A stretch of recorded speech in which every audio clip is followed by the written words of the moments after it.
Good morning. I hope you're well. I hope you're already focused on Jesus. We're in Matthew chapter 5, the Sermon on the Mount, and we're listening to Jesus. We're listening to him telling us that we can be deeply, permanently blessed.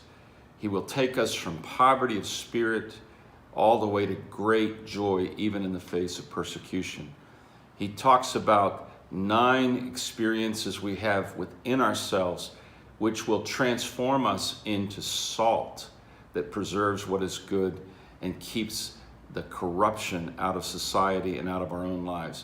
He tells us that he can take everything that we dreamed of that is good and fulfill it, because he is the fulfillment of every good dream and every righteous act. And he can actually turn us into people who are just. And he can also establish in our lives a brand new circumference of love.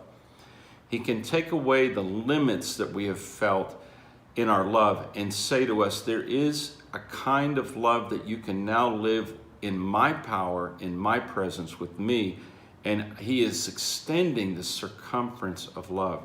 To do that, he has to help us to see every human being with reverence and respect, and that we would see every human being not as they are, but as they can be if they are properly connected to perfect love, which is Jesus Christ. So he calls on us to see people that are around us, whether they're above us or below us in society, or they're equal to us in society, or whether they're masculine or feminine. He tells us that we can now live in another way. And so he very carefully takes each group of people around us and he tells us what the circumference of love is for that person.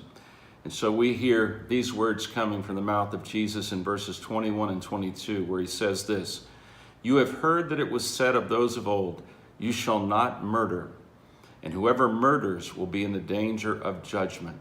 But I say to you that whoever is angry with his brother without a cause shall be in danger of judgment." Whoever is angry with his brother without a cause shall be in danger of judgment. Jesus said, you heard of the old that it was the circumference of love means you shouldn't murder anybody, because then you will be judged. But here he takes the circumference of love out to another place, and he says, you should not be angry with your brother. And the word brother here is someone who is on the same level with you.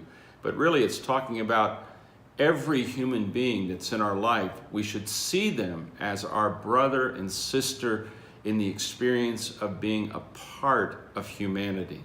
There is a sense in which I should look at every human being, no matter their tribe, their politics, no matter their language. I should sense a brotherhood with this person that should cause me to look on them and realize that I cannot give myself the right to have within me a kind of inner condemnation. It's a judging of the person. And it is a continuous feeling that my world would be better if they did not exist. That's what anger does in us. If we cultivate anger toward a group of people, or anger toward another political party, or anger toward a neighbor, or anger toward a kind of person, we are setting the stage for murder.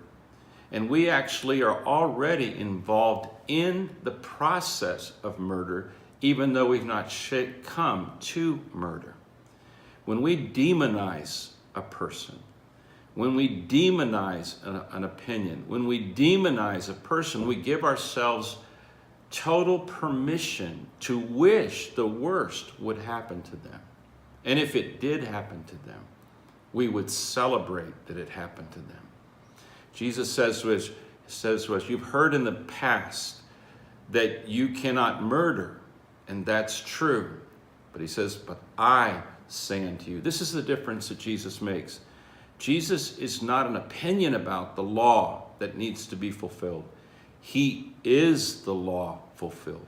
So Jesus had within him no trace of this temptation to develop anger, which demonizes another person or diminishes another person or gives to that person no value or very little value. Jesus did not do that, even toward his enemies, even toward you and toward me. If I am to live the Beatitudes, if Jesus is to take me from poverty of spirit all the way to meekness, all the way to being a peacemaker, all the way to being joyful in the midst of persecution, then once he has done this inner work in me, it must become the outer circumference, visible and available love. And so I start here. I look into my own heart and I look and see if I am carrying within me a kind of hot anger toward a kind of person that I wish did not exist, or I wish was far, far away from me. Take a look at your post on Facebook. Take a look at the words you say when you're really upset. Be honest. And if you find a word, an attitude that fits this thing of anger, then take it to Jesus and let him calm you and clean out this anger, which is the beginning of murder. Jesus is not interested in just the final effect. He's interested in the root, in the cause in us. And he will accept nothing less than a perfected inner life, where in my inner life I catch the thoughts and I take those thoughts to him and I take it captive to him so he can cure me of any thought that doesn't match the circumference of love. I know it sounds tough, but this is where it begins, in the inner world, but it always shows up in the outer world. I pray the center and circumference of your love would be Jesus, and you would live in harmony with him, and you will have your love perfected.